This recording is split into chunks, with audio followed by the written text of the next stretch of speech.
ወደ መጨረሻዋ የአዲስ አበባ ጉዳይ ልምጣ። ሳጥረን እናነሳቸዋለን።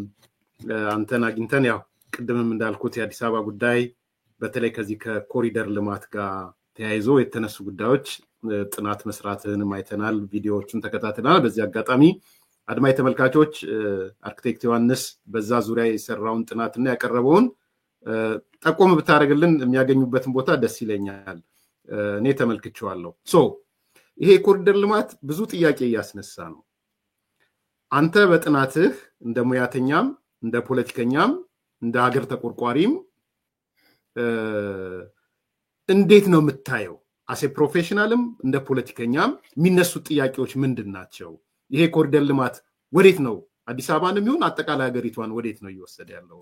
አርክቴክት ዮሐንስ እዚህ ላይ እንዲህ ኤክሰፕሽናሊ ዲስክሌመር አስቀምጬ የምቀጥለው ይሄ የፓርቲ አቋም አይደለም የምናገረው ፕሮፌሽናል ከመሆኔ የሚመነጩ ናቸው። ይሄ ማለት ግን በፓርቲ ደረጃ አልተወያየንባቸው ማለት አይደለም። የተለያዩ መድረኮች ላይ ፓርቲ ውስጥ ውይይት አድርገንባቸዋል። ግን የፓርቲ አቋም የሚያዝበት ወይ መግለጫ የሚሰጥበት ጉዳይ ስላልሆነ ኮንሰርኖቻችንን በምናገኛቸው መድረኮች እያስተላለፍን መቀጠልን መርጠናል።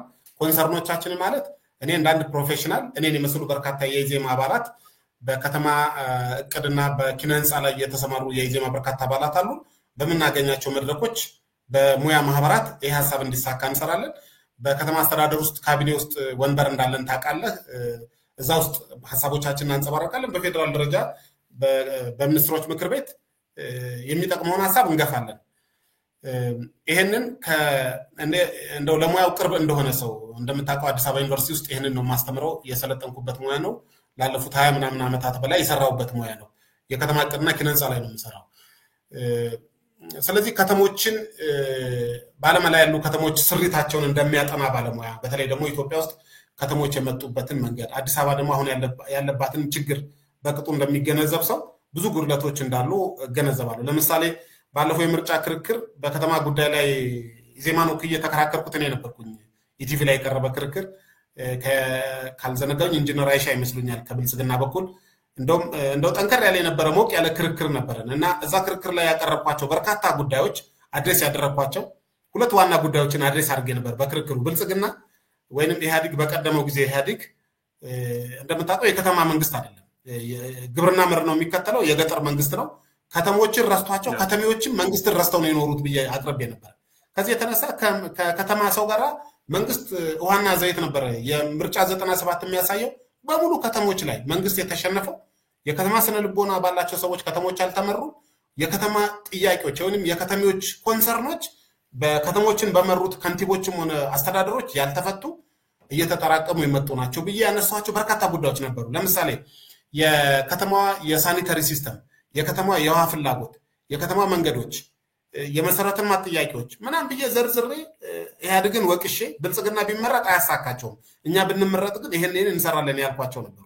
ስለዚህ ከሞላ ጎደል ያነሳኋቸው አንዳንድ ጉዳዮች በአሁኑ የኮሪደር ልማት ላይ መንግስት አድሬስ እያደረጋቸው ሲመጣ እኔ ካልሰራሁት እኔ ካልጋገርኩት ያራል ወይንም እኔ ያላቦካሁት ሁሉ መጋገር የለበትም ከሚል ድርቅና ይልቅ መጀመሪያ በመርህ ደረጃ ቁጭ ብሎ እንደ ባለሙያ ጉዳዩን በጥልቀት ማየት እየተሰሩ ያሉት ጉዳዮች ለሀገር ይጠቅማሉ አይጠቅሙም፣ ለህዝብ ይጠቅማሉ አይጠቅሙም፣ ሁለተኛ ደግሞ እንደ ባለሙያ ፕሮፌሽናል በሆነ መንገድ ቱ ዘ ቤስት ኦፍ ምንድነው እሱ ስቴት ኦፍ ዘ አርት ነው የምንለው ዘመኑ በሚፈቅደው ቴክኖሎጂ እና እውቀት ልክ ተሰርተዋል ወይስ የሚጎሉ ነገሮች አሉ ብሎ ጉዳዩን በጥልቀት መመርመር ያስፈልግ ነበር። ይሄን ለማድረግ ሞክረናል።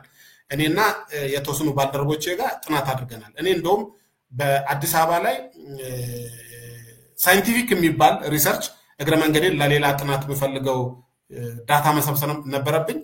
የኢትዮጵያ አርኪቴክቶች፣ የከተማ ፕላነሮች፣ ኢንቫይሮንመንታሊስቶች፣ መሐንዲሶች የተገኙበት ጥናት ሰብስቤያለሁ። ቅድም እንግዲህ አንድ ሳይንቲፊክ ሪሰርች ሲባል ማሟላት የሚጠበቅበት ሳምፕል ሳይዝ፣ የሳምፕል ስብጥር ምናምን እንዳለ ሳልዘነጋ ማለት ነው። ስለዚህ ጉዳዩ ከኔ እንደ ግለሰብ ምልከታ ያለፈ ትንሽ ጥናታዊ ጉዳይ ነበር ለማየት የሞከርኩት። ስለዚህ ሲጨምቀው በሁለት ልክፈለው። መጀመሪያ የኮሪደር ልማት ለአዲስ አበባ ይጠቅማታል ወይ፣ መሰራቱ ትክክል ነው ወይ ብሎ መጀመሪያ ማንሳት ይገባል። መልሴ ባጭሩ አዎ ነው። በጣም ተገቢ ስራ ነው የተሰራው። ኢትዮጵያ በአዲስ አበባ ደረጃ መኪና ያለው ሰው 1% ነው። አዲስ አበባ ውስጥ ጥናት ነው የምነግርህ። 1% ማለት ከአዲስ አበባ ነዋሪ 1% ነው። 99% መኪና ያለው ከተማዋ በየወቅቱ ከምታቀዳቸው የመንገድ ፕሮጀክቶች ኢምቢሊየንስ እናወጣና የሚገነቡት መንገዶች ለመኪኖች ነው 1% ለሚሆነው አሽከርካሪ ነው የሚሰራው 99% ነዋሪ ግምት ውስጥ ያስገባ አይደለም በእርግጥ ከ99 ውስጥ ትራንስፖርት መኪና አይጠቀምም ይያልኩኝ አይደለም እገረዘባለሁ በተዛዋሪ እንደሚጠቀም እረዳለሁ ግን በዋነኛነት ትኩረቱ ቬሂኩላር እንቅስቃሴዎችን ግምት ውስጥ ያስገባ ነው የኮሪደር ልማቱ ይዞ የመጣው አዲስ በጎ ነገር ምንድነው ፔዴስትሪያን ወይንም የእግረኞች ከሞተር ውጪ ያሉ አማራጭ ለምሳሌ ሳይክል ወይም ሌሎች መንቀሳቀሻ ጉዳዮችን ግምት ውስጥ ያስገባ ትራንስፖርቱን በተወሰነ ደረጃ ያለውን ችግር የሚያቃልል ፕሮጀክት በመሆኑ በጣም ጥሩ ፕሮጀክት ነው ከዛ ውጪ አዲስ አበባ ውስጥ በጣም ምርጥ የሚባሉ ሰፈሮች አሉ እንደው መቀላለጃ ነበር አይደል አንድ ሰሞን ታሳውስ እንደሆነ እኔ የቦሌ ልጅ ነኝ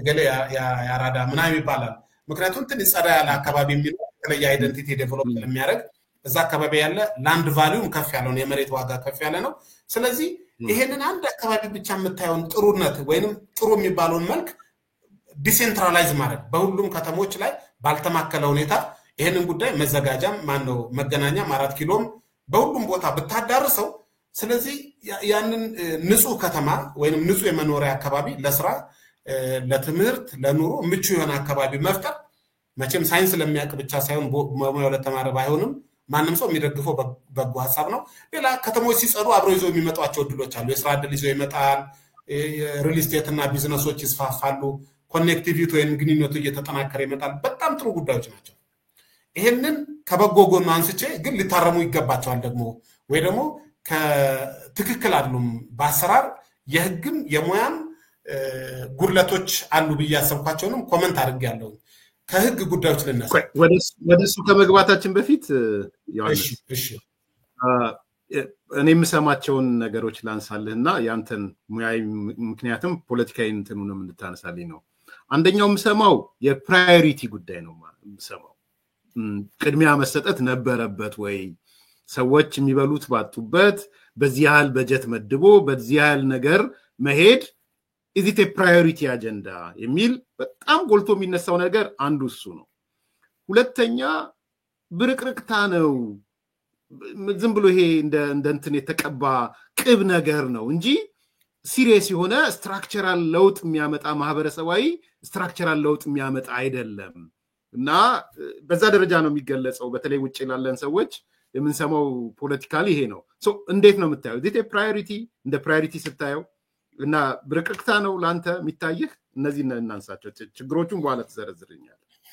አመሰግናለሁ ያነሳቸው በጣም መሰረታዊ ጉዳዮች ናቸው በተለይ ከተማ ውስጥ ላለነው ሰዎች እየኖርን ላለነውና በሙያ ጉዳዩን በባለሙያ አይን ጭምር ለምናየውና ውጪ ላለሰው ተመሳሳይ መልክ እንደማይኖረው ገምታለሁ በመሰረቱ ሁሉንም ጉዳይ ኮስሞቲክ ነው ወይኑ ደግሞ እንደ ብልጭልጭ ከላይ የተቀባባ ነገር ነው ብሎ ማለት ተገቢ አይመስለኝም በጣም ሰፋፊ መሰረተ ልማቶች ተሰርተዋል ከብልጭልጭነት ወይም ከኦርዲነሪ ቅብ ያለፉ ለምሳሌ መንገዶች ሰፉ በፊት ያልነበሩ መንገዶች አዳዲስ መንገድ ሲሰፋ ኮስሞቲክ አይደለም እሱ ያልነበረ ድልድይ ከተሰራ ኮስሞቲክ አይደለም ያልነበረ ስዌር ሲስተም የመሰረተ ልማት ሲዘረጋ የስልክ የውሃ የመብራት መስመሮች ከተዘረጉ እነኚህ ብልጭልጭና ዝም ብሎ ኮስሞቲክ ነው ብሎ ነገሩን በጣም አቃሎ አሳንሶ ማየት ተገቢ አይመስለኝም እንደሱ አይደለም እንደሱ የሚያስብሉ ጉዳዮች የተወሰኑ ጉዳዮች ልጠቅሳቸው የሚችሉ በኋላ ማነሳቸው ጉዳዮች አሉ በመሰረታዊነት ግን ከተማዋን ፈንዳሜንታሊ የሚለውጥ የከተማዋን መልኳን ብቻ አይደለም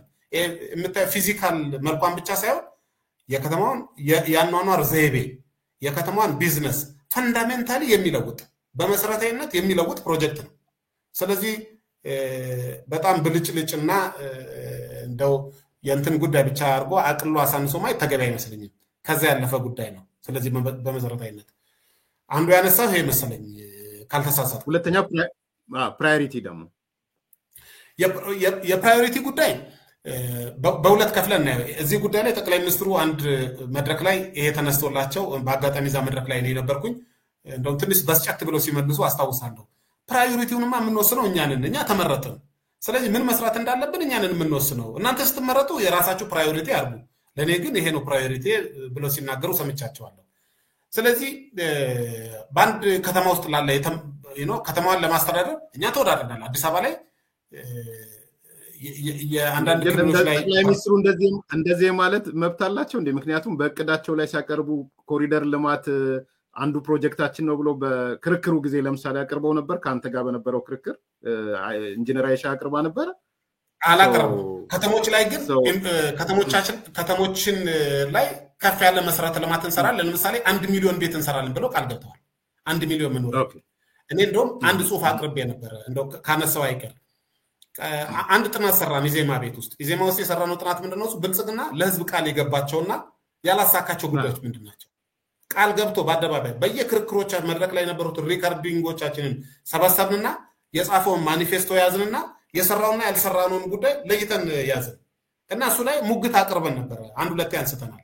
ስለዚህ በተወሰነ ደረጃ ጥያቄውን አንተ ያነሳውን ስወስድ ጠቅላይ ሚኒስትሩ ይሄንን ሲናገሩ ሰማሁ እንጂ እንደው እደግፋቸዋለሁ እያልኩ አይደለም።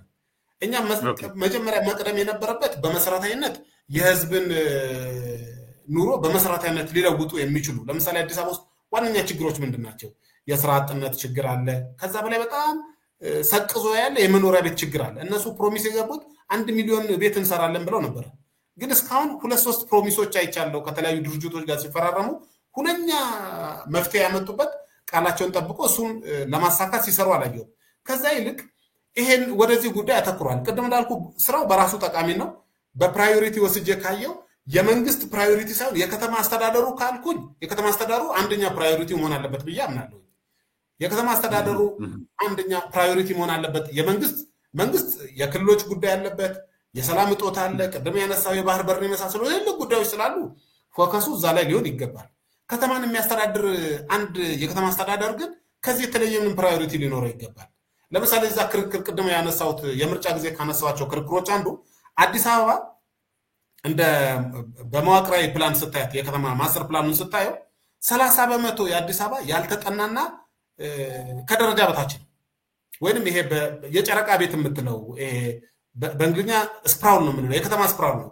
30% የአዲስ አበባ ከተማ የጨረቃ ቤት ነው። ምን ማለት መሰለ?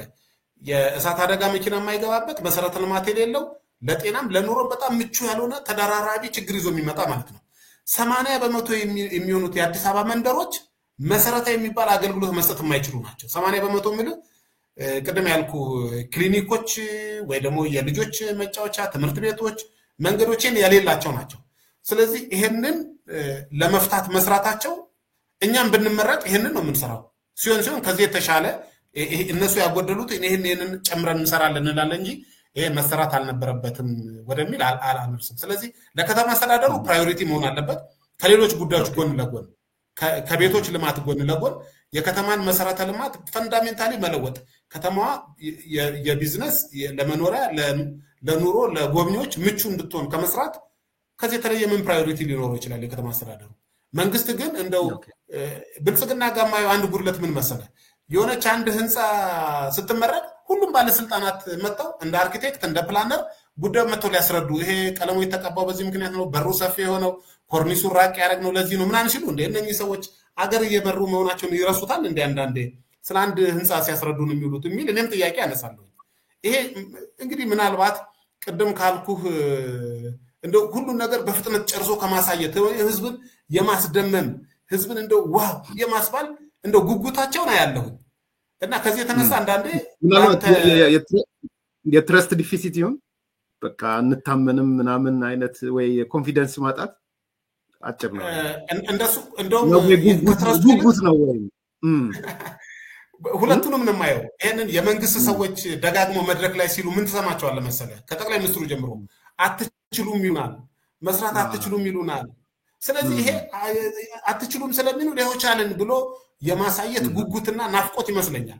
ከዛ ደግሞ ኢምፕረስ የማድረግ እናንተ እንደውም ከገጠር ነው የመጣችሁ ትሉናላችሁ። እንደው ጠቅላይ ሚኒስትሩ ታስታውስ እንደሆነ አንድ መድረክ ላይ እኔ እንደው በዚህ መልኩ የመተቸት ፍላጎት ኖሮኛል። እንደው እሳቸው የጠቀሱትን ከጉዳዩ ጋር ሳሰናስለው ነው። ምንም እንኳን ከበሻሻ ብንመጣም በአራዳነት ከእናንተ አናንስ ምናምን ሲሉ ያለ። ስለዚህ ይሄ በአመራር ውስጥ አትችልም ይሉኛል፣ ከገጠር ነው የመጣ ይሉኛል፣ ከተማ አታውቅም ይሉኛል። ይሄው እያወቁ አይደለም ወይ እየሰራው አይደለም ወይ የሚል የማይንድ ሴት ጉዳይ አለ ማለት ነው። ማይንድ ሴት በቃ እኔ እንደውም እንደ ማይንድ ሴት አድርጌ ነው የምወስደው። ይሄ በፊት እንዴት ከእንትን መጣው የከተማ ስነ ልቦና የማያውቁ ከከተማ ያልመጡ ሰዎች ምናምን እያሉ ሰው ከዛም ከዚህም ሲወቅሳቸው ሰማለሁ። እሱን ሪቨርስ ለማድረግና ከዛ በላይ ደግሞ እንደውም ምንድነው የሚባለው የአዲስ አበባ ማነው የኢትዮጵያ አየር መንገድ አንድ ሞቶ ነበረው ቢዮንድ ዩር ኤክስፔክቴሽን ማስደመም ከኤክስፔክቴሽን በጣም የራቀ ነገር መስራት ማለት ነውና አንዳንድ ጊዜ እነሱ ኤክሳይትድ ሲሆኑ ይሄ እኮ በጣም የሆነ አምፖል ሰቅለ በጣም ልትደሰት አትችልም። ሰምቲንግ ጥሩ ነው በፊት ጨለማ የነበረ ቦታ ላይ አምፖል መስቀል በጣም ጥሩ ነገር ነው። ግን ቀኑን ሙሉ ቆመ እሱን እያየ ስትስቅና ስትደሰት ኳልክ እኔ ጤንነትን እጠራጠራለሁ። መንግስት አንዳንዴ በሆኑ ፕሮጀክቶች ላይ የሚያሳየው መጠን አልባ ኤክሳይትመንት ትክክል አይመስልም። መስራቱ ጥሩ ነው፣ ግን አንዳንድ ጊዜ ያ ኤክሳይትመንት እንደ ትንሽ በዛ ያለ ይመስለኛል። ወደ ችግሮቹ ከመግባት ፊት አንድ ጥያቄ ብቻ ላንሳ። እንዳልከው የከተማው ፕራዮሪቲ መሆን አለበት ቢኮዝ የእግረኛ መንገዱ፣ መሰረተ ልማቱ፣ የስራ ዕድል መፍጠሩ፣ ኮኔክቲቪቲው ምናምን ያልከኝ ነገሮች ወስጃቸዋለሁ፣ ጥሩ ፖይንቶች ናቸው። እንደ አገር ግን አሁን እኔ ማየው ይሄ ትዝ ይልህ ከሆነ በእኛ ኢህአዴግ ውስጥ በነበርኩ ሰዓት የተለመዱ ነገሮች ነበሩ። ውሃ ማቆር ተባለና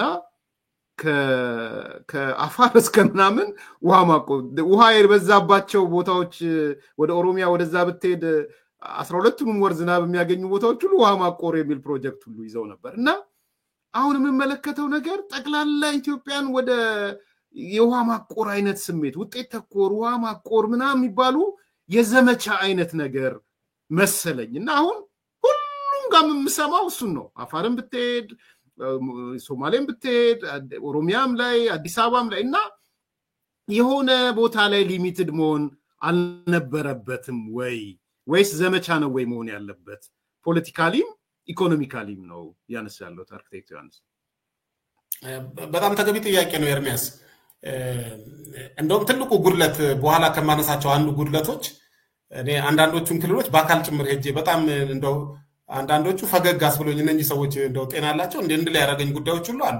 አዲስ አበባ ላይ ችግሩ በጣም ክሮኒክ ስለነበረ የሚታይ ቅድም እንዳልኩ እሳት አደጋ የማይገባባቸው በየቦታው እሳት ተነሳ ምናምን ሲባል የምሰማባቸው መንደሮች ገለጥለጥ ማድረግ ሰው ሁሉ ትራንስፖርት ላይ ሰው 4 ሰዓት ቆሞ ያሳልፋል ሰልፍ ታክሲ ለመጠበቅ ያለውን ሰልፎች ልነግር አልችልም። ብልጽግና ከመመረጡ ከ5 ዓመት በፊት ታስታውሱ እንደሆነ ወይም ወደ ኋላ ትንሽ ወደ 7 ዓመት ምናምን በወስድህ ታክሲ ሰልፍ የሚባል ነገር ታክሲ የለም እኮ ሰልፍ የሚባል ነገር የለም። በቃ ትሄዳለህ ታክሲ ትገባለህ ሮጥ ብለህ ትገባለህ እንጂ አሁን ረጃጅም ሰልፍ አታካች የአንድ ሰዓት ሰልፍ የአንድ ሰዓት የሁለት ሰዓት ሰልፍ ታያለህ እኮ። ስለዚህ ይሄንን በመደበኛነት አጥንቶ ሰው ለእግረኛ ምቹ ስላልሆነ ሌላ አማራጭ ሳይክል ወይንም ሌሎች ለመጠቀም ምድል ስለሌለው ነው የሚሰለፈው። እንደገና መኪኖቹ ደግሞ በፍጥነት የማይመጡበት መንገዶቹ የተጨናነቁ ናቸው ብሎ ይሄንን የትራንስፖርት አማራጮች አጥንቶ መፍታት በጣም የሚያስመሰግንና ተገቢ ተግባር ነው። ስለዚህ አዲስ አበባ ላይ ሪል እና ፕሬዘንት ችግር ነበር። ፊት ለፊት የሚታይ ግልጽና አሁናዊ አደጋ ፊት ለፊት ይታይ ነበር። ስለዚህ ይሄን ለመፍታት መንቀሳቀሳቸው በጣም ጠቃሚ ነው። አዲስ አበባ ግን የአዲስ አበባንም ጎንደር ይዘነው እንሄድ፣ አፋርም ተመሳሳይ ይሰራ፣ ሶማሌ የሚሰራ ሲሉ እሱ ነው ጥያቄ ያነሳብኝ። እንደውም እግር ጥሎኝ 1-2 ክልሎች በቅርብ ለስራ ጉዳይ ሄጄ ነበር። ሶማሌ ነበርኩኝ፣ ጅጅጋ ነበርኩኝ፣ ከዛ ደግሞ ሰመራ ነበርኩኝ። ሰመራ ላይ የሰመራን አካባቢ ሰዎች የሚያውቁ ከሆነ አንዳንድ ጊዜ 38-40 ይደርሳል ሙቀቱ። ሰመራ ላይ አንድ መንገድ አየሁኝ ያረፍኩበት ሆቴል ጋር። ያ ነባር መንገድ ነው። 4 መኪና በአንድ ጊዜ የሚያስተላልፍ መንገድ ነው። በአንድ ጊዜ 2 መኪና ወደዛ ይሄዳል፣ 2 መኪና ወደዚህ እንዲያስተላልፍ የተሰራ መንገድ ነው። እዛ መንገድ ላይ መንገዱን አፍርሶ 3ኛ ሌን በግራ በቀኝ ሲጨምሩ አየሁኝ። 3 መኪና ወደዛ እንዲሄድ 3 መኪና እንዲመጣና በአንድ ጊዜ 6 መኪና እንዲተላለፍ ነው። በራሱ መጥፎ ስራ አይደለም፣ ጥሩ ነው። ግን ቀኑ ሙሉ ቁጭ ብዬ ውዬ 2 መኪና አያልፍም። አንድ መኪና ወደዚህ ያልፍና ከሳት አንድ መኪና ነው ወደዚህ የሚመጣው። እሱ ብቻ አይደለም፣ ከግራና በግራም በቀኝም ልክ አዲስ አበባ ላይ እንዳለው ለእግረኛ ተብሎ ረዣዥም ሰፋፊ መንገድ እየተሰሩ ነው። እንዴ አፋር ውስጥ እኮ አንደኛ እዛች ከተማ ውስጥ የሚኖረው ሰው በጣም ትንሽ ነው። በጣም ገና ወደፊት ሰው እንደሚበዛ አውቃለሁ። ግን አሁን ላለው ሰው ራሱ ሰፊ ነው መንገዱ እንኳን ሰርተህለት። እሱ ብቻ አይደለም፣ የሙቀት ቦታ ላይ ብርዳማ ቦታ ላይ ከዛ ደግሞ ሞደሬት ቴምፕሬቸር ባላቸው አካባቢዎች አንድ አይነት ነገር አይሰራም። በሌላ አነጋገር አንተ ደጋም እስከ አንገትህ በረዶ አካባቢ የለበስከውን ካፖርት ሰመራ ለብሼ እሄዳለሁ ብትል ጤንነትን ነው ሰው የሚጠራጠርህ። ስለዚህ እንደየ ኢንቫይሮንመንቱ አለባበስም ዲማንድ የምታደርገውም ስፔስም ምንም ይለያል እንደማለት ነው። ስለዚህ የከተሞችን ህዝብ አኗኗር የከተሞችን ችግርና የከተሞችን ነባራዊ ጠባይ በማጥናት ከተሞቹ ከስተማይዝድ የሆነ በልካቸውና በፍላጎታቸው የተሰፋ ፕሮጀክት ነው እንጂ የሚያስፈልጋቸው አዲስ አበባ ላይ ያለውን ኮሪደር የገጠር ኮሪደር ብዬ ጀምሬ ያለው አሉ ጠቅላይ ሚኒስትሩ። የገበሬ ኮሪደር ሲሉ ገበሬው ራሱ ምን ይሁን ኮሪደር ደግሞ ብሎ የሚያስብ ነው የሚመስለኝ። ምክንያቱም ገበሬው ሲጀምር አገር ምድሩ እሱ ነው። ሜዳ የተንጣለለ ሜዳ ላይ ለሚሰው ኮሪደር ብለ ገጠር የምትሄድበት ምክንያት አይታየኝም። ለምሳሌ በአዲስ አበባ ዙሪያ ያለው ሸገር ሲቲ ከሸገር ሲቲ ከሚሉትም ወጣ በአምስቱም የአዲስ አበባ መንገዶች ብትወጣ ግራና ቀኝ መንገዶቹ ፈራርሰዋል። የሚገርም ፈራርሰው ምንም አልሰሩም። ረጅም ሰማ አፈራርሰዋቸው ወደ ደብረ ብርሃን ብትሄድ በደብረ ብርሃን መውጫ፣ በሱሉልታ መውጫ፣ በሰበታ መውጫ፣ በናዝሬት በኩል ባሉት መውጫዎች በሁሉም በር ብታይ አፈራርሰዋቸዋል ግራና ቀኝ። እና በጣም ግብታዊነትና ችኩልነት ይመስለኛል። እንደዚህ አይነት ማሲቭ ፕሮጀክት ሲጀምር ከፍተኛ በጀት ይፈልጋል። ኢምቢሊየንስ ነው የሚፈስበት። ከዛ ደግሞ ከፍተኛ የባለሙያ ዝግጅት ይፈልጋል። ምንድነው የሚሰራው ነገር? ዲዛይን ለእያንዳንዱ በጣም ዲቴል ዲዛይን ይዘጋጅለታል። በባለሙያ የተጠና ዲዛይን መዘጋጀት አለበት። ካልኩ ደግሞ ካጠቃላይ የከተሞቹ ጠባይ ቅድም ካልኩ ከኤንቫይሮንመንታቸው ከከተሞቹ ኤንቫይሮንመንት ከከተሞቹ የታሪክ ጠባይ ጋር የተገናኘ ለምሳሌ አዲስ አበባና ጎንደርን አንድ አይነት ቀለም መቀባት ይሄ በጣም ስህተት ነው። የጎንደር ጠባይዋ 400 ዓመት በላይ ስትገነባ የመጣች ከተማ የራሷ ካራክተር ያዳበረች ከተማ ነች። መንገዶቿን ማስፋት፣ ለእግረኞች የሚሆኑ መናፈሻዎች፣ ዛፍ መትከል በጣም ጥሩ ነገሮች ናቸው። ወደ ቀለም፣ ወደ መብራት፣ ወደ ዲዛይን ጉዳይ ግን ስትመጣ የየከተሞቹ የየራሳቸው ጠባይ አላቸው። አለበዚያ ልክ እንደ ደርግ ዘመን ከ500 በታችና በላይ የሚባል ልብስ ነበር ታስታውስ እንደሆነ በደርግ ዘመን ሲነገር ከተሞቹን በሙሉ የሆነ አይነት ቀለም ነጭና ግሬ ከተሞቹን በሙሉ መቀባት በሆነ ዘመን የነበረ የመንግስት ካራክተርን ያስታውሰን ካልሆነ በስተቀር እንደው የባለሙያ ውሳኔም አይደለም ባለሙያ ያየውም አይመስለኝም። በጣም ግብታዊና ችኩልነት ይመስለኛል። ከዛ ባለፈ ግን ጉዳዩን በፖለቲካዊ ስረዳው ምናልባት መንግስት በቀጣዩ ምርጫ አሳየዋለሁ የሚለው አንደኛ ብቸኛ ፕሮጀክቱ ይመስለኛል። እንደው ለምርጫ አቀርበበታለሁ የህዝብ ይሁንታ ያስገኝልኛል ብሎ ህዝብ ፊት ይዤ የምቀርበው ይሄ ስለሆነ ወታችሁም ወርዳችሁ ማንቁርት ይዛችሁ ህዝቡን በቃ ጨምቀኸው ቢሆን መዋጮ ነው እንደምታየው በየቦታው ከአቅም በላይ ግብር ተጥሎ ማንቁርት ይዞ በግለሰቦች ደረጃ መዋጮ አንዱ ተብሎ እንደው በችኮላ እንደው ምንድነው የሚባለው በርበሬ ሰርገኛ መጣ በርበሬ ቀንጥሶ አይነት ከተሞቹን ሁሉ የኢትዮጵያን ከተሞች ማስጨነቅ ታያለ። ይሄ ተገቢ አይመስለኝም። እንደውም አዲስ አበባ ላይ እየወሰድናቸው ሌሰን በእርጋታ ወስደን ከዛ ደግሞ እያሰፋት ሄዳለች የተመረጡ 2-3 ከተሞች ላይ ከዛ ደግሞ እያሰፋ መሄድ ተገቢ እኮ ነው። እንደው በአንድ ጀንበር ከተማዋን አፈራርሼ ገንብቼ ታድራለሁ የሚል በጣም ኦቨር ኮንፊደንት የሆነ በጣም ግብታዊ የሆነ የተቻኮለ ውሳኔ ይመስለኛል። በሱ ደረጃ ሳይሆን ወደ አዲስ አበባ እንምጣ። ምንድነው ያያችሁት አሉታዊ ነገሮች? መጀመሪያ ከህግ ጉዳዮች ልነሳ። የህግ ጉዳዮችን ማነሳ ከሁለት መስፈሪያዎች ናቸው። አንደኛው ከተማዋ የተቀበለችው በአዋጅ ያጸደቀችው በየ10 ዓመቱ የሚለወጥ የተጠና ከፍተኛ በጀት የተፈሰሰበት በርካታ ባለሙያዎች የተሳተፉበት ማስተር ፕላን የሚባል ወይንም መሪ ዕቅድ አላት። አንድ መሪ ዕቅድ ከተማ ወዴት እንደምትሄድ ቀድሞ በከፍተኛ ባለሙያዎች በተደራጀ ጥናት የተወሰነና የከተሞችን አሰፋፈር አኗኗር ለቢዝነስ፣ ለመኖሪያ፣ ለህዝብ እንቅስቃሴ ለመሳሰሉ ጉዳዮች በጥልቅና በሰፊው የተተነተነ ጥናት ማለት ነው። እሱን ይዞ ነው ከተማዋ እያደገች የምትሄደው።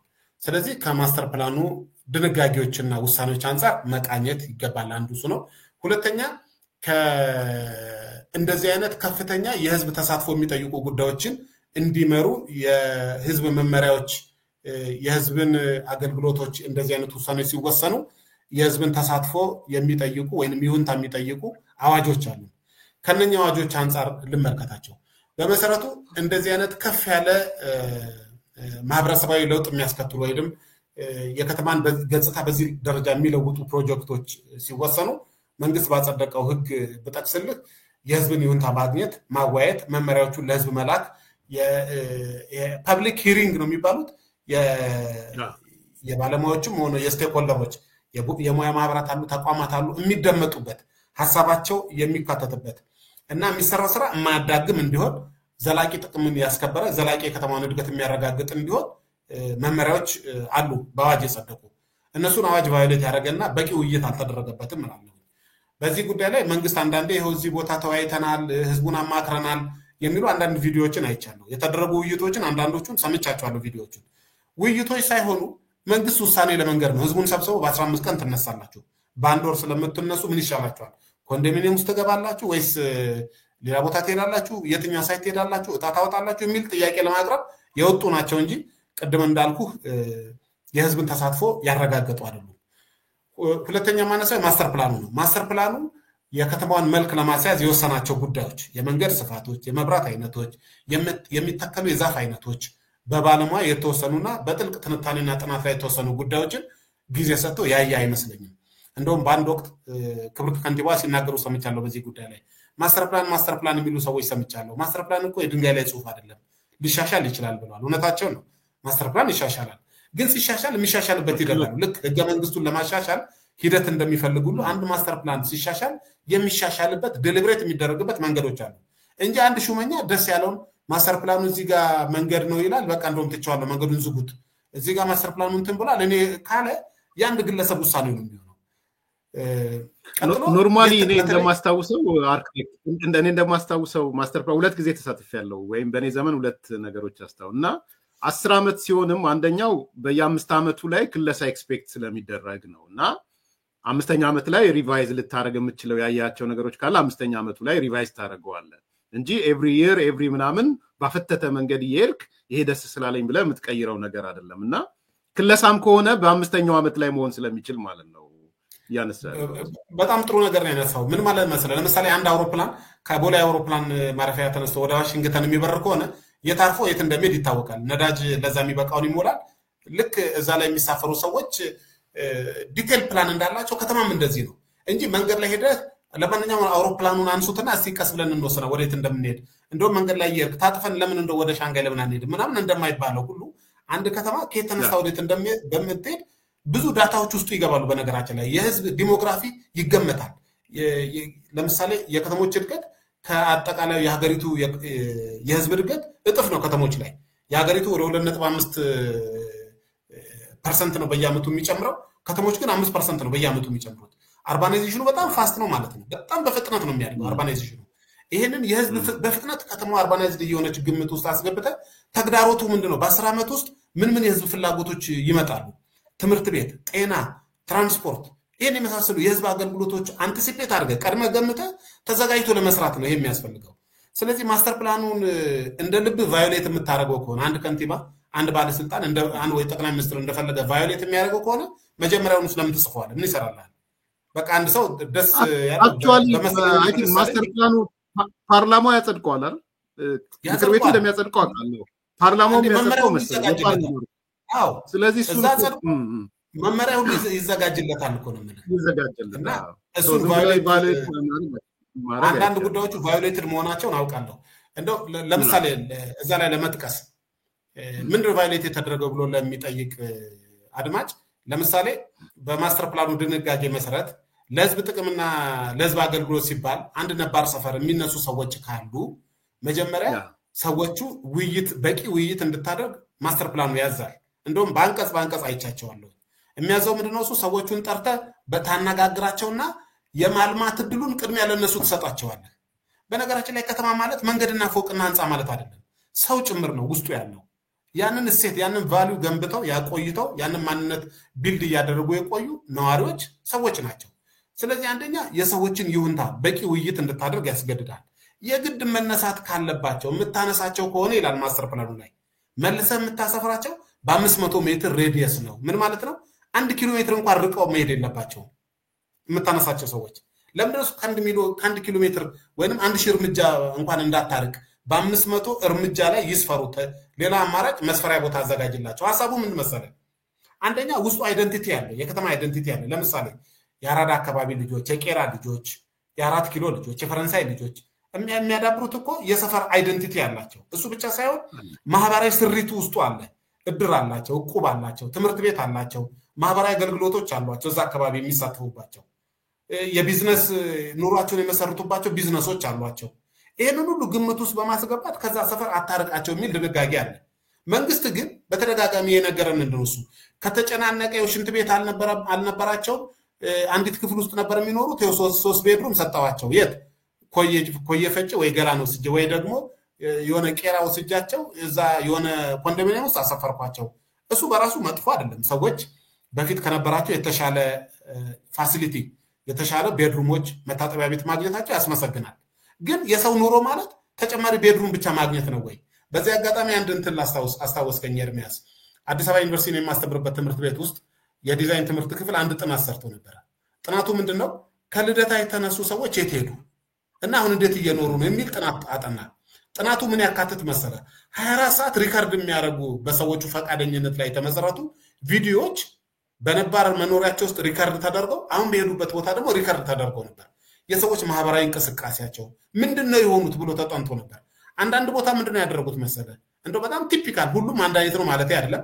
እንደ በጥናት አውትላየር እንለዋለን። እንደው በጣም የተጋነነ ሆኖ አውትላየር ሆኖ የመጡ ጉዳዮች 3 ቤድሩም የተሰጣቸው ሴትዮ እዛ 3 ቤድሩማቸውን አከራይተው እዚህ አንዲት ክፍል ውስጥ ጭር ተራምተው ተከራይተው የሚኖሩ አግኝተው ነበር። ስለዚህ ምን ማለት ነው? የተሻለ ኑሮ ሰጥታቸዋል፣ ጥሩ ሊሆን ይችላል። ግን ያልፈታላቸው ኢሹ ስላላቸው የሆነ ቦታ ርቀ ኮየፈጬ ላይ 3 ቤድሩም ስለሰጠው አንድ ሰው ችግሩን ፈታለት ማለት አይደለም።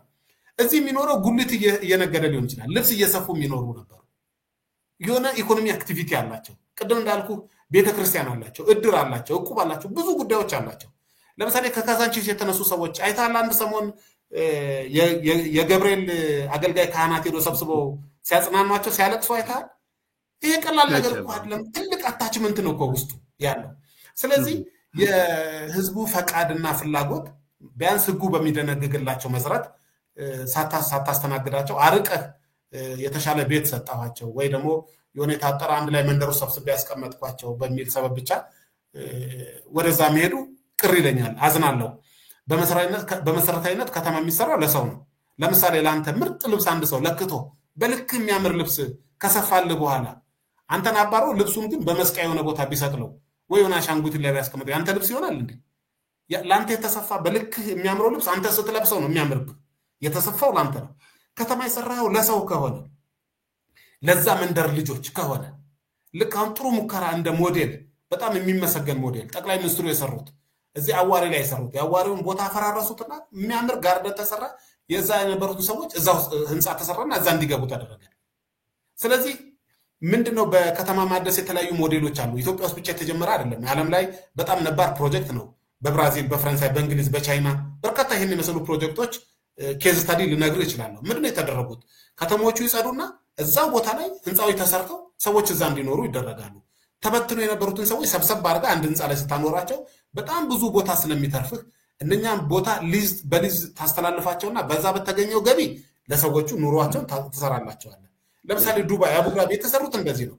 ከዛ የተነሳ ምን ሆነ መሰለ? በአንዳንድ ሀገሮች ኑና ከተማችንን አፍርሱልን የሚል ልመና ነው መንግስታት የሚመጣባቸው። ጉትጎታው ከተማው ሲያድግ ለምንድን ነው? እሱ የሰዎቹ ህይወት አብሮ ስለሚለወጥ ስለሚያድግ ኑሯቸው ስለሚለወጥ ልጆቻቸው ስራ ያገኛሉ፣ ቢዝነስ ያገኛሉ።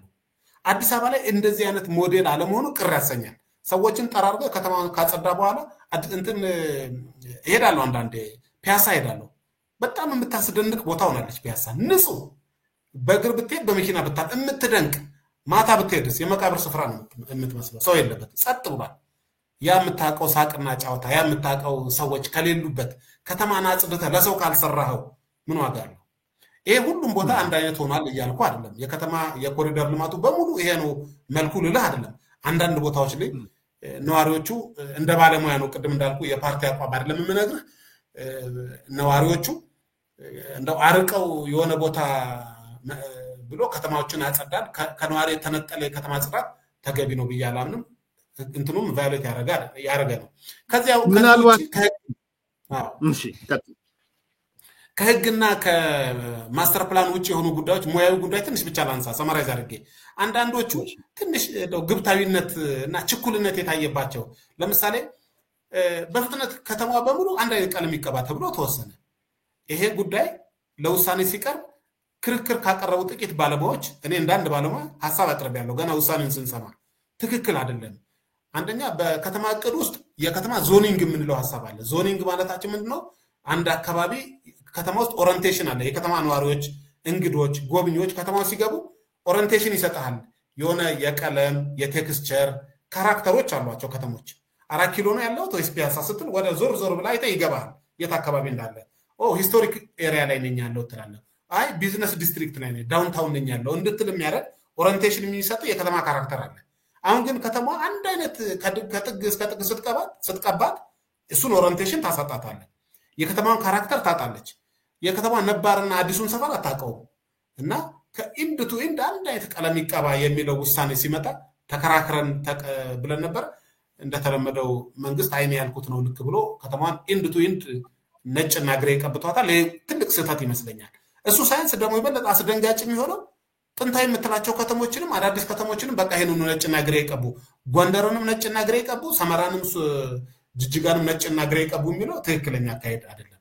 የከተሞችን ጠባይ ኤንቫይሮንመንቱን የሚመጥን እሱን ካራክተር አጥንቶ አልቲሜትሊ ከተማውን ማሳመር ኢንተረስት እንዳለ እረዳለሁ። ግን በእርጋታና ከባለሙያ ጋር መክረው ቢሰሩ ጥሩ ነበረ። ሌሎች ያልተፈቱ የኢንጂነሪንግ ስህተቶችን በየቦታው አይተናል።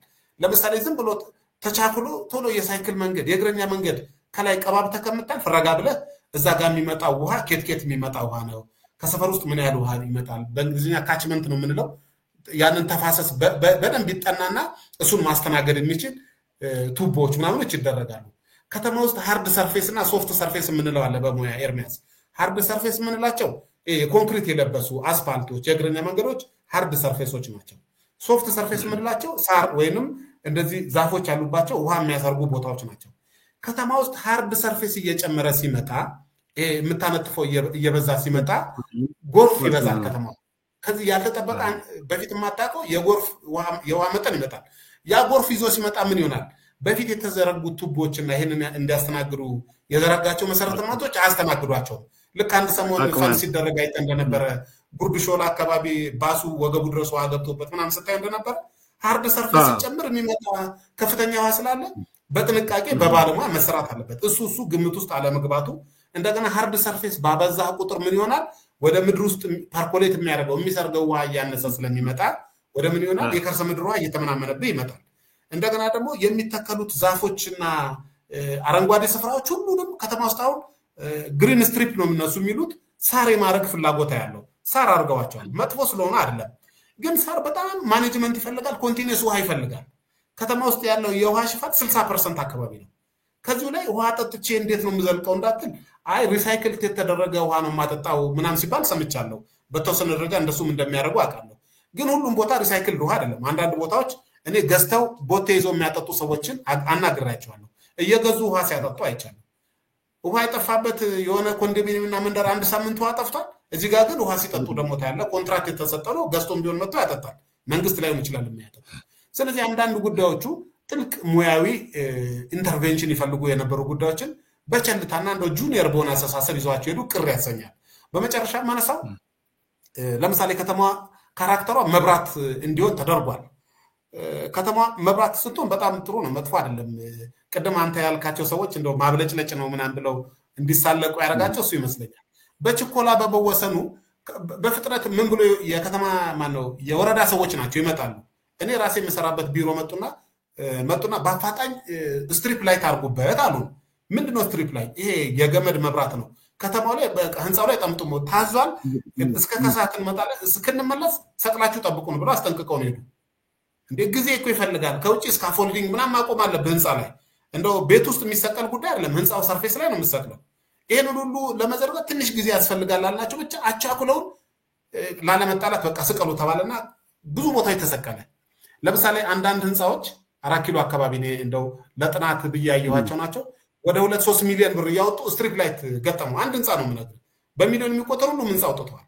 ከዛ በሳምንቱ መጡና አይ ስናየው ትክክል አይደለም፣ ይሄን ስትሪፕ ላይቱን አንሱትና የጋርደን ላይት አድርጉበታል። የሚባክነው ሀብት ታያለህ። ከተማ ሀገሪቱ እኮ እያመረተች አይደል እኮ የምትሰቅለው። በሃርድ ከረንሲ እኮ ከውጭ ሀገር እየገዛን እያመጣን ነው። ጠዋት ተሰቅለ ከሰዓት ተሳስተን ነበር አንሱት፣ እንደውም እስቲ ደግሞ ይህንን አምፖል አድርጉትና እንየው ምናምን እየተባለ እንደው በጣም ዲስአፖይንት ያደርጋል። ባለሙያ የሆነ ብታየው ይህን የመሰሉ ጉዳዮች ታያለህ። ከዛ ደግሞ ከተማዋን ቀቧት ሲባል የሚቀቡ ማቴሪያሎችና ሰርፌሶች አሉ፣ የማይቀቡ ጉዳዮች አሉ። ለምሳሌ አልሙኒየም አይቀባም። ለምሳሌ ከተማ ውስጥ የምታውቃቸው ደንበል ሲቲ ሴንተርን ታውቀው እንደሆነ ከተማ ውስጥ በቢጫ ቀለሙ የሚታወቅ ህንፃ ነው። አንዳንድ ሱፐርማርኬቶች ቀይ ለካራክተር ብለው የገበያ ካራክተር ለመፍጠር አንዳንዴ ቀይ ትንሽ ኮምፖዝ ማድረጉ ከተማ ቫይብራንት ያደርጋታል። እንደገና ደግሞ ትንሽ እንትኗን ታያለ፣ ሚክሲቲውን ታያለ፣ ድብልቅነቱን ቅይጥነቱን ያሳይ ነበር። ከዛ ካድሬዎች ይመጡና ባለፈው ቀቡ አሏቸው የሆነ ሆቴል እኔ ኬዝ ማቆን ኬዝ ልንገር ሆቴሎች ስማቸውን አልነግርም ቀቡ አሏቸው አልሙኒየም ነው ምን አርገን እንቀባ አልሙኒየም ይቀየራል ተፈቶ ይቀየራል እንጂ አይቀባም አሏ አይ እኛ ታዘናል ቀቡ ተብናናል ቀቡ አሏቸው እና እንደው ማን ወዳጄ ምን አለ መሰለህ እንደው ፈን ሲያደርግ ነው ወደ ኢትዮጵያ ከተሞች ውጡ ወገባችሁን ታጠቁ ብሩሾቻችሁን ያዙ እነሆ በፊታችሁ ያገኛችሁትን ህንጻና ስትራክቸር ሁሉ ነጭና ግሬ ያረጋችሁ ቀቧቸው በፊታችሁ ማንንም ለምን ተቀባላችሁ የሚላችሁ ብታገኙ እነሆ የከተማ አስተዳደሩ ቀቡ ብሏልና እንቀባለን አረተው አይቀባም ካሏችሁ ንጉሱ አዟል እንቀባለን በሉ ምናም ብሎ አንድ ጽሁፍ አይቻለሁ እኔ የማይቀቡ በጣም ውድ የሚባሉ ማቴሪያሎች ለምሳሌ ሞዛይኮች ጥንታዊ ህንጻዎች ላይ የምታቸው የሞዛይክ ጠጠር ነው ድሮ ተጫውተባቸው ከሆነ ጠጠር የሚባሉ በጣም ውድ ማቴሪያሎች አሉ ጠጠር የተሰራ በጣም በጥንቃቄ የተሰሩ ክሊንከሮች አሉ ከጣሊያን ከስፔን የሚመጡ ክሊንከሮች የተሰሩ ህንጻ ራሳቸው ቴክስቸራቸው ቀለማቸው ውድ እኮ ነው የወጣባቸው አልሙኒየሞች በቃ ቀቡ ተብሎ ዝም ብሎ ተለቀለቁና እነኚህ ነገሮች ባይሆኑ ኖሮ አጠቃላይ የታሰበውን ለማምጣት ያስችለን ነበር እላለሁ የመጨረሻ ጥያቄ ላርገውና የተጠቃሚነት ጉዳይ እኔ እንደ አዲስ አበባ ነው ማለሳው ትዝ ይልህ እንደሆነ ዮሐንስ ያኔ የኦሮሚያ አመጹ ምናምን ሲነሳ ከዚህ ከማስተር ፕላኑ ጋር ተያይዞ የቄሮ ሙቭመንት ምናምን አንዱ ከዚህ ከገበሬዎች መፈናቀል ጋር የተያያዘ ነው እንደምታስታውሰው እኔም መጽሐፌን የጻፍኩት እሱ ነው አንዱ ባለቤት አልባ ከተማ በሚልም እና ያኔ መሆን የነበረበት የሚል የኔም ጓደኛ አንድ ሚፍታህ አብዶ የሚባል ኢኮኖሚስት ነው በጣም ጎበዝ ኢኮኖሚስት ነው ያጠናው ጥናት ነበረ በወቅቱ እሱንም አቅርቤያለሁ ያ ጥናት ምንድነው እነዛ የሚነሱትን አርሶ አደሮች ቢያንስ በሼርሆልደርነት በሚደረገው ነገር በሚሰራው ልማት ላይ ሼርሆልደር መሆን ይችሉ ነበር ዝም ብለው ተፈናቅለው የሚሄዱበት ነገር መምጣት አልነበረበትም የሚል ጥናት ሰርቶ ነበር ተግባራ ያለውንም ያው አመጽም መጣ መንግስትም ተቀየረ ዛሬም እኔ የምጠይቀው ይቻላል አይቻልም የሚለውንም ሐሳብ እንድትሰጥበት ነው እንዳልከው በ500 ጫማ ወይ በ500 ምናምን አለመሄዳቸው እንደተጠበቀ ሆኖ በሚሰራው ኢንቨስትመንት ላይ የዛ አካባቢ ሰዎች ተጠቃሚ የሚሆኑበት አሴ ሼርሆልደር ሊሆን ይችላል ወይ ሌላ ሜካኒዝም ሊሆን ይችላል እሱስ ለምንድን ነው ያልታሰበው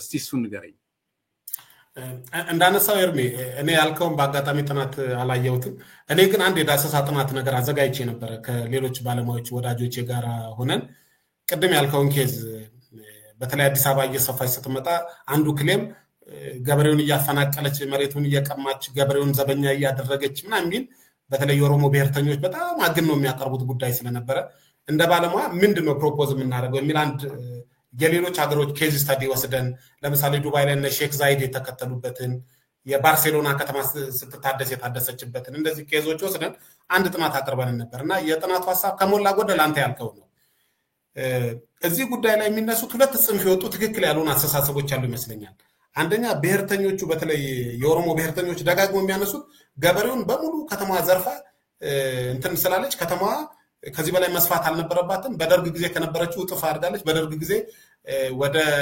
20000 ምናምን ነበረች አሁን ወደ 57000 ከጥፍ በላይ ሄደች ምናምን እያለ የሚቀርብ የማይጠቅም ሙግት አለ ለምንድነው የማይጠቅም የምለው ከተሞች በተፈጥሯቸው ያድጋሉ ልታቆማቸው አትችልም እድገታቸው ተፈጥሯዊ ነው ሲያድጉ ግን የሌላውን ጥቅም ኮምፕሮማይዝ እያደረጉ የተወሰነውን ጥቅም ብቻ እየጠቀሙ መሄድ አለባቸው የሚል የትም ሀገር ያልተደረገ ተገቢ ያልሆነ አካሄድ አለ ከተሞች ሲያድጉ ሁሉንም ኢንክሉሲቭ ፕላስ አርክቴክት ዮሐንስ አዲስ አበባን ካነሳን አዲስ አበባ ተሰፋለች ተጠባለች በነገራችን ላይ ይሄ ባህሪዋ ነው የደ ማስተር ፕላኑን ብታየው የሰፋችበትም የጠበበችበትም ጊዜ አለ እነሱ እንደሚሉት ከ56 በላይ የነበረችበት ጊዜም ነበረ ከ56 በላይ የሚነበረበት ስለዚህ እኔ እንደው ማን መከራከሪያው ነው ለምንደሚመጣ አላቅም ማለት የበጥበብና የመስፈፍ ጉዳዩ በታሪኳ የአዲስ አበባን ታሪክ ላጠና ሰው የሚያየው ነው እንደውም ሙያተኛም ስለሆንክ እስቲ ቼክ አድርገው በንጉሱ ጊዜ ነበረው እንደውም ካነሳው አይቀር አንድ ደርግ ያስጠናውን ማስተር ፕላን አይቼ ነበር በዚህ በአምቦ መስመር እስከ መናገሻ ይደርሳል በነገራችን ላይ